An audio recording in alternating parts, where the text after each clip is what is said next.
خپل شای لایقه مطابق اولنی اسمان ته راځي او دا عام اعلان کیږي چې آیا څوک استغفار غوښتونکی شته چې زه هغو ته بخښنه وکړم. دویم اعلان دا کیږي چې آیا څوک روزي غوښتونکی شته چې زه هغو ته روزي ورکړم. او دریم اعلان دا کیږي چې څوک مصیبت کې اخته کشته چې زما نه نجات وغواړي او زه هغو ته نجات ورکړم. آیا داسې څوک شته؟ تر دې پورې چې ټوله شپه د الله جل جلاله دا دربار دا چې کوم دی کلووي او د دې بخشش دا باران کیږي تر د صبح صادق پورې. اگر چې دا اعلان الله جل جلاله هره شپه کوي، په هره شپې کې الله جل جلاله اولنی اسمان ته خپل تجلیات او توجهات فرمایي او دا عام اعلان کیږي. لیکن د دې شپې او د نور شپو فرق دی. په نور شپو کې چې الله جل جلاله اولنی اسمان ته تجلیات فرمایي د هغه د شپې په آخر کې فرمایي او چې په دې شپې کې څنګه نور پرېوتو د ماښام نه دغه اعلان شروع شلو. نحمده ونصلي علی رسوله الکریم. اما بعد، ډېر محترم ورونو، په نن درس کې به زه د شب براءت یو څو هغه دغه چې دی خصوصیات دا برته بیانوم. په دې کې الله جل جلاله اولنی اسمان ته راځي د دې خبرې تذکره وکړو. په دې شپې باندې د خلکو د ژوند او د مرګ فیصلې کیږي، څنګه کیږي، د دې ټولو خبرو وضاحت برته انشاءالله په نن درس کې کوو. د شب براءت د خصوصیات خو ډېر زیات دي، لیکن یو خصوصیت یې دا دی چې کله د ماښام نور پروزي نو دا شپه شروع شي. نو د ماښام چې کله نور پروزي الله جل جلاله اولنی اسمان ته تجلیات فرمایي، د خپل شای لایقه مطابق اولنی اسمان ته راځي او دا عام اعلان کیږي چې آیا څوک استغفار غوښتونکی شته چې زه هغو ته بخښنه وکړم. دویم اعلان دا کیږي چې آیا څوک روزي غوښتونکی شته چې زه هغو ته روزي ورکړم. او دریم اعلان دا کیږي چې څوک مصیبت کې اخته کشته چې زما نه نجات وغواړي او زه هغو ته نجات ورکړم. آیا داسې څوک شته؟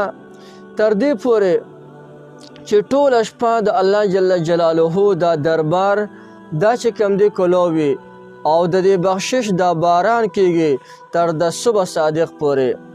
اگر چې دا اعلان الله جل جلاله هره شپه کوي، په هره شپې کې الله جل جلاله اولنی اسمان ته خپل تجلیات او توجهات فرمایي او دا عام اعلان کیږي. لیکن د دې شپې او د نور شپو فرق دی. په نور شپو کې چې الله جل جلاله اولنی اسمان ته تجلیات فرمایي د هغه د شپې په آخر کې فرمایي او چې په دې شپې کې څنګه نور پرېوتو د ماښام نه دغه اعلان شروع شلو او تر د صبح صادق سبا راختو پورې دغه اعلان کیږي. بل د دې میاشتې په بعضې خصوصیاتو کې دا هم دي چې په دې میاشت کې د آینده یعنی راتلونکي کال کې کم انسان به مړ کیږي د هغو نوم د ژوندو د لیست نه اخلي او د مړو په لیست کې اچوي. دې دپاره ضروري ده چې موږ دا میاشته په نیکو اعمالو او په نیکو افعالو کې تېره کړو. کله چې زموږ دا نوم د مړو په لیست کې اچوي نو پکار ده چې موږ په یو نیک کار کې مشغول یو. دغه رنګې حضرت عایشه صدیقه رضی الله تعالی عنها نبی کریم صلی الله علیه وسلم مبارک ته وفرمایل د الله رسوله تاسو په د شعبان مبارک کې دا روجې ډېرې زیاتې نیسئ. د دې څه وجه کیدی شي؟ نبی کریم صلی الله علیه وسلم مبارک ورته وفرمایل چې الله جل جلاله په دې میاشت کې د راتلونکي کال کې به څوک مړه کیږي د هغې نومونه د ژوندو د دې فهرست نه اخلي او د مړو په دې فهرست کې اچوي. نو زه دا خبره خوښه ګڼم چې په کم وخت کې زما دا نوم د مړو په لیست کې اچوي او زه روژهدار یم نو پکار ده چې په دغه 15 د شعبان باندې موږ روژه خامخا ونیسو. دا نه په روژه ده، دا خامخا ونیسئ ښه. نو د دینه دا خبره دینه اشارتن دا خبره خو معلومیږي چې په دې میاشت کې موږ له پکار دی چې موږ د نیکۍ زیات کوشش وکړو. او دا خبره اشارتاً ته دا خبره هم معلومه شوه چې د کم انسان په کم حالت کې دا مرګ دا نوم ولیکلی شو، یعنی د انسان د مرګ نوم لیکل کیږي او د نیکۍ په کار کې مشغول دی، نو دا هم ممکنه ده ان شاء الله امید دی چې د دې انسان خاتمه به الله جل جلاله په خیر سره کوي. بل د شب برأت دا شپه موږ نه پکار دی چې دا په عبادت او نوافل او ذکر اذکار دغه رنګې چې دی هغه مراقبه دا موږ په دې کې تیر کو.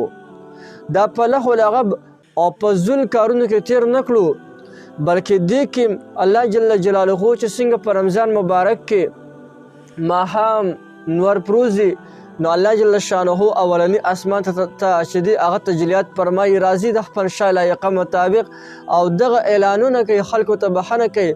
خو رمضان مبارک کې شپه پوشیده را پټه ده، صرف هغه 10 شپو کې به لټیا چې کم یو ده والله خلم پته نشته.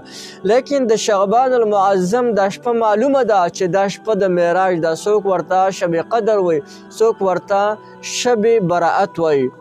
نو پکار ده چې په دې شپې کې موږ د الله جل جلاله عبادت زیات کړو، دا په لهو لعب کې چرې هم تېره نه کړو. او د ټولو نه محروم انسان هغه دی چې هغه د دې شپې د خیر نه هم محروم شي. ولې چې په دې کې د الله د رحمتونو باران کیږي او د هر چا بخښنه مغفرت پکې کیږي، لیکن یو څو بدنصیبه خلک دي چې د هغې بخښنه په دې مبارکه شپه کې هم نه کیږي. هغه بدنصیبه خلک څوک دي؟ هغه به ان شاء الله پر روان درس کې درته وایم که دا عادت په چا کې موجود دي، دغه خطرناک ګناهونه په چا کې موجود دي، دا ځان نه وباسي. او زه چې کله معاشرې ته وګورم نو دا ګناهونه نن سبا معاشرې کې په عامو خلکو کې موجود دي، په ټولو خلکو کې موجود دي.